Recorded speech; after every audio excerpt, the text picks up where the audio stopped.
Malgré la validation de la candidature du président sortant Ali Bongo Ondimba par la Commission électorale nationale autonome et permanente CENAP, la question fait toujours débat à Libreville, notamment à la Cour constitutionnelle. Au sortir de la marche de l'opposition dispersée par la police le 23 juillet 2016, Léon-Paul Ngoulakia a fustigé l'attitude des forces de l'ordre et réitéré sa volonté aux côtés des autres à tout mettre en œuvre pour invalider la candidature du président sortant.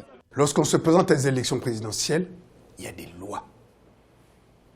Lorsqu'une candidature ne remplit pas les conditions prévues par la loi, qu'est-ce qu'on fait? On dit le droit. La candidature de M. Ali doit être invalidée parce qu'elle ne respecte pas les dispositions constitutionnelles. Si M. Ali avait présenté une candidature, des dossiers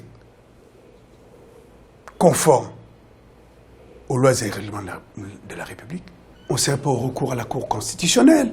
Je suis candidat pour le Gabon, pas contre Ali, pour le Gabon. Le président de la République, candidat à sa propre succession pour sa part, a invité ses adversaires politiques qui contestent l'authenticité de son état civil à se rapprocher des juridictions françaises et congolaises qui ont clairement dit que l'acte était inattaquable. Parce qu'il posait la question à François Hollande, est-ce que l'acte de naissance d'Ali Bongo Ondimba est un véritable acte? Et la réponse de l'Élysée a été claire en disant que cet acte de naissance, il est irréfutable et inattaquable. Si vraiment ils disent que c'est faux, ils n'ont qu'à avoir le courage d'attaquer l'État français. Il faut qu'ils attaquent l'État français